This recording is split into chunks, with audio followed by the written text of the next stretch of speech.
Nós temos escutado que o defeito do Bolsonaro é jogar limpo, dentro das quatro linhas. Desde quando fazer o que é certo se tornou errado e o que é errado se tornou certo? Onde nós fomos parar no nosso Brasil? Bolsonaro não aceitou, não quis, não deixou fazer nada contra a alternância. Está muito claro isso. Não há crimes, só narrativa para perseguição. Quem está cometendo irregularidades e abusos é o outro lado, o judiciário. E o erro está em quem deveria controlar e não controla. Senado Federal, a presidência do Senado. Senhor presidente, colegas, eu estou ouvindo aqui os discursos da extrema-direita e estou chocada, porque não estou surpresa, estou chocada, porque são discursos que me lembram aquele desenho dos macaquinhos sábios, que não veem, não ouvem e não falam, só que aqui fazem de conta que não ouvem, fazem de conta que não veem, mas falam, e falam baseados numa realidade que só tem na cabeça deles, porque contra fatos não há argumentos.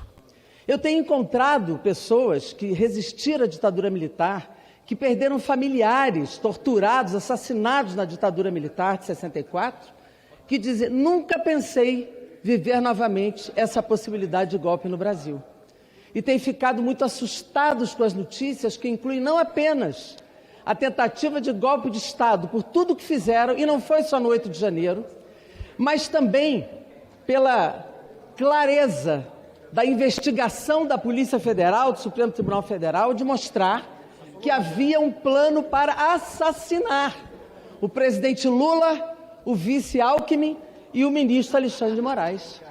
Precisa ter um estoque de óleo de peroba aqui, para que alguns deputados passem na sua cara dura diante de fatos tão robustos contra a democracia brasileira e insistem em dizer que é uma perseguição política. São 2 anos de investigação já desde o 8 de janeiro de 2023. A CPI já entregou seu relatório há 1 ano e estão seguindo o devido processo legal, investigando, ouvindo contraditório, ouvindo as delações, fazendo o que tem que fazer para poder fazer o julgamento. E toda a sociedade espera condenação e cadeia para quem atenta contra a democracia brasileira. Aliás, é bom dizer algumas frases que existiram nesses depoimentos, nessas apurações de mensageria, de Signal, de WhatsApp e outras. Diz assim, não podemos reunir quem está acima da linha da ética, temos que reunir a rataria. Ou seja, cuidado com a rataria também nesse parlamento brasileiro, que fica aqui da tribuna defendendo o golpe, defendendo o golpista, que incitou o 8 de janeiro. O que é isso que nós estamos vivendo aqui? Eu pergunto, quantos aqui foram orientados pelo general Mário Fernandes, que está preso, Mário Fernandes, que está preso, dizer que orientava os deputados na CPI, orienta os discursos dos deputados nesse plenário, para seguirem todos o mesmo argumento. Cuidado quem está aqui nos grupos de WhatsApp do general Mário Fernandes já preso. E é histórico, indiciar general, prender general e prender um ex-presidente da República por tentativa de golpe no Brasil e tentativa de assassinato no Brasil. Parabéns à Polícia Federal e ao Supremo Tribunal Federal. Obrigado. Ora, se o presidente Bolsonaro não estiver habilitado, e aí? O que acontecerá com as eleições em 26? Participaremos apenas com um candidato que na última hora o presidente Bolsonaro irá indicar? Ou nós teremos maturidade para entender de que a direita não pode se submeter ao reboque do bolsonarismo? É lamentável esse momento que nós passamos aqui no parlamento. Parece até que não se lê, não se ouve o que está acontecendo nesse país. Aliás, o que está acontecendo no Brasil é raro para acontecer em outro país. Um plano homicida e golpista, preparando o assassinato do presidente Luiz Inácio Lula da Silva, do vice-presidente Alckmin e também Alexandre de Moraes. Quem diz isso não sou eu. Quem diz isso é a Polícia Federal. E olhe que para dizer algo dessa natureza é preciso ter provas robustas, provas que não podem ser refutadas. Observe aonde chegamos. Inclusive, eu fico perplexo aqui quando percebo a cara de pau de quem ainda defende, quem adora a morte de um presidente da República, de um vice-presidente e de um presidente do Supremo Tribunal Federal. A que ponto nós chegamos? É importante que você, que nos ouve, que nos vê em suas casas, observe as falas que acontecem por aqui.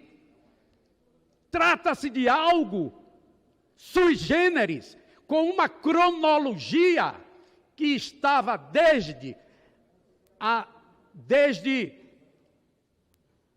pegar a urna eletrônica e torná-la indefensável, dizer que o sistema eletrônico no Brasil, que é festejado em todo o mundo, era algo que podia ser fraudado. É impossível não aceitar de que o plano golpista foi impresso no Palácio do Planalto e foi levado para o Palácio da Alvorada, onde o ex-presidente estava, portanto, tomou conhecimento. Os áudios vinculados ao telefone móvel do Cid, do Mauro Cid, coloca claramente que o general Mário Fernandes estava falando claramente de que o ex-presidente aceitaria o assessoramento desses generais. Portanto, é de uma seriedade muito grande e é preciso que tomemos conta desse processo, independente das matizes ideológicas que estão dentro dessa casa. Portanto, é um momento difícil, porque passa o nosso país, e aí, quem quiser passar pano, que passe. Entretanto, é preciso que de maneira exemplar... Para concluir, deputado. Para concluir, que de maneira exemplar isso seja tomado para ser um exemplo de se evitar que, mais uma vez, aconteça essas tramas urdidas contra o interesse maior da sociedade brasileira.